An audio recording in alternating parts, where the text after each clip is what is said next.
नमस्कार। आज मैं आपको अशोक सुंदरी की कहानी सुनाऊंगा, जो कि भगवान शिव और देवी पार्वती की पुत्री हैं। कैलाश पर्वत पर आनंद और शांति के बीच भगवान शिव और देवी पार्वती निवास करते थे। उनके पुत्र कार्तिकेय बड़े होकर तपस्या और देव सेना का नेतृत्व करने के लिए दूर चले गए थे। पुत्र वियोग के कारण माता पार्वती स्वयं को प्रायः अकेला महसूस करती थीं। एक दिन पार्वती ने महादेव से आग्रह किया कि वे उन्हें सबसे सुंदर उद्यान दिखाएं। भगवान शिव उन्हें स्वर्ग के नंदन वन में ले गए। नंदन वन की अनुपम छटा को देखते हुए माता पार्वती की दृष्टि एक चमत्कारी वृक्ष पर पड़ी। भगवान शिव ने बताया कि यह कल्प वृक्ष है, जो हर इच्छा को पूरा करने की शक्ति रखता है। अपने एकाकीपन को दूर करने की इच्छा से माता पार्वती ने कल्प वृक्ष से एक ऐसी पुत्री की कामना की जो उनकी सखी बन सके और उनके जीवन में उल्लास लाए। कल्प वृक्ष ने तुरंत उनकी इच्छा पूरी की और एक अत्यंत तेजस्वी और मनमोहक कन्या का जन्म हुआ। कन्या को देखकर माता पार्वती का सारा शोक दूर हो गया।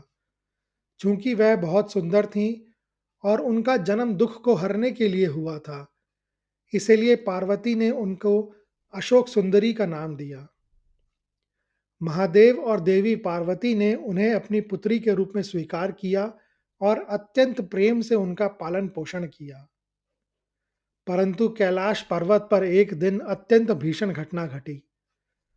माता पार्वती ने अपनी शक्तियों से एक पुत्र को जन्म दिया था, जिसका नाम विनायक रखा गया। पार्वती ने विनायक को अपने कक्ष के द्वार पर खड़ा कर दिया और स्पष्ट आदेश दिया कि उनकी आज्ञा के बिना कोई भी भीतर प्रवेश ना करे। विनायक ने अपनी माता के आदेश का पालन करते हुए दृढ़ता से द्वारपाल का कार्य संभाला। कुछ समय बाद जब भगवान शिव ध्यान से लौटे और भीतर जाना चाहा, तो विनायक ने उन्हें रोक दिया। विनायक के लिए शिव केवल एक ऐसे व्यक्ति थे जो भीतर प्रवेश करना चाहते थे और उन्हें अपनी माता का आज्ञा का पालन करना था। शिव ने गणेश को बहुत समझाया, परंतु विनायक अपने कर्तव्य से विचलित नहीं हुए।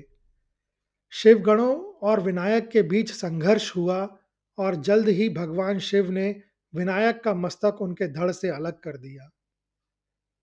इस पूरी घटना को भगवान शिव की पुत्री अशोक सुंदरी कैलाश के एक कोने से देख रही थीं।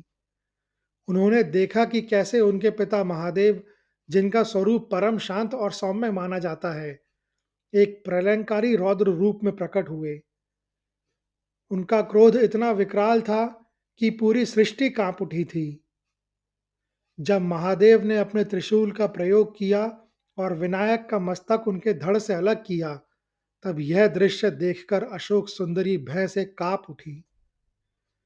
इस गहन डर से अभिभूत होकर अशोक सुंदरी ने तुरंत वहां से भागने की कोशिश की। उनकी दृष्टि पास ही रखे हुए नमक के एक बोरे पर पड़ी। जीवन की इस सबसे भयावह घड़ी में उन्हें वह बोरा ही सबसे सुरक्षित आश्रय लगा। वह तेजी से गईं और नमक के उस विशाल ढेर के पीछे खुद को छिपा लिया।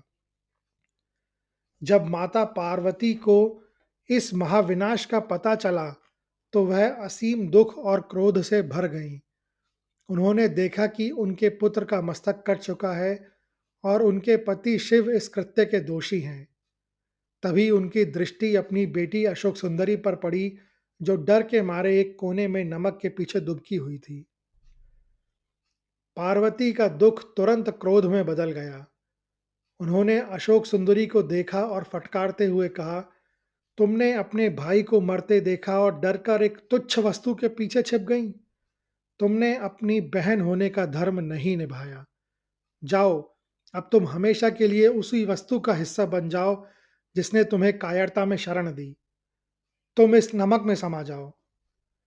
माता पार्वती के श्राप के कारण अशोक सुंदरी तुरंत उस नमक के ढेर में समा गईं। बाद में जब भगवान शिव ने विनायक के धड़ पर हाथी का मस्तक लगाकर उन्हें श्री गणेश के रूप में पुनर्जीवित किया, तब कैलाश पर शांति स्थापित हुई। शिव और पार्वती ने जब अपनी पुत्री अशोक सुंदरी को खोजा, तो पार्वती को अपनी गलती का एहसास हुआ। पार्वती ने अपने क्रोध में दिए गए श्राप पर पश्चाताप किया। शिव के आग्रह और अपने वात्सल्य के कारण माता पार्वती ने अशोक सुंदरी को श्राप से मुक्त किया, हालांकि यह पूर्ण रूप से श्राप मुक्त नहीं हो पाई। तब से अशोक सुंदरी को नमक के महत्व से जोड़ा जाता है। ऐसा माना जाता है कि वह उस आवश्यक तत्व से जुड़ी हैं जिसके बिना जीवन का हर स्वाद फीका पड़ जाता है। लोक परंपराओं में, विशेषकर गुजरात के क्षेत्रों में, उन्हें इसी कारण देवी ओखा के नाम से पूजा जाता है। समय बीतता गया, अशोक सुंदरी युवा और अधिक रूपवान हो गईं। माता पार्वती ने उन्हें वरदान दिया कि उनका विवाह चंद्रवंश के एक पराक्रमी और शक्तिशाली राजा से होगा, जो देवराज इंद्र के समान होंगे। उनका नाम नहुष होगा। एक बार अशोक सुंदरी अपनी दासियों के साथ नंदनवन में भ्रमण कर रही थी। तभी हुंड नामक एक क्रूर और शक्तिशाली असुर वहां आया।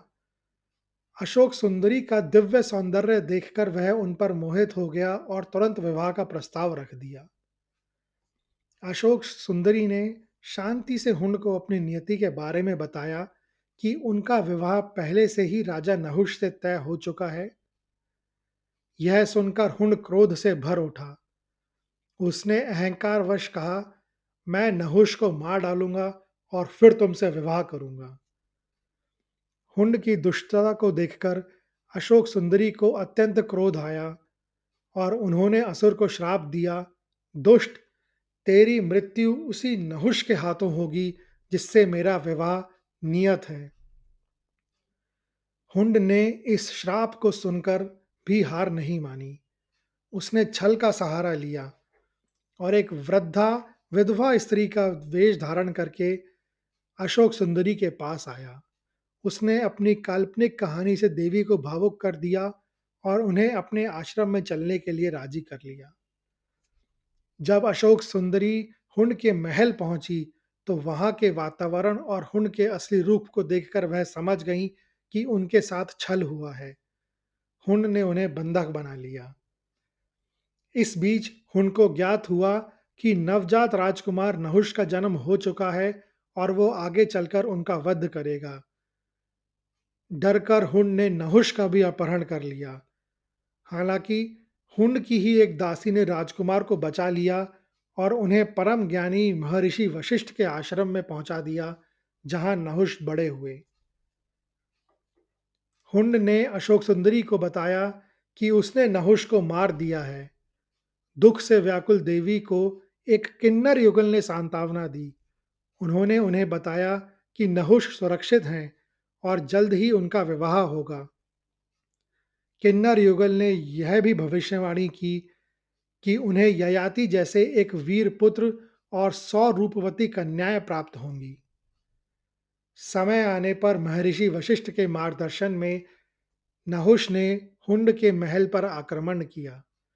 नहुष और हुंड के बीच भयंकर युद्ध हुआ, जिसमें अंततः नहुष ने हुंड का वध करके अशोक सुंदरी को मुक्त कराया।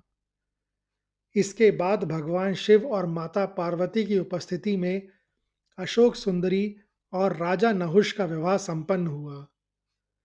अपने वरदान के अनुरूप अशोक सुंदरी ने ययाति और 100 कन्याओं को जन्म दिया, जिससे उनका वंश आगे बढ़ा। यह कहानी सुनने के लिए धन्यवाद। अगर आपको यह कहानी अच्छी लगी हो तो कृपया इस वीडियो को ज़्यादा से ज़्यादा लोगों के साथ शेयर करें, लाइक करें और चैनल को सब्सक्राइब करें। कमेंट्स बॉक्स में लिखें, ओम नमः शिवाय।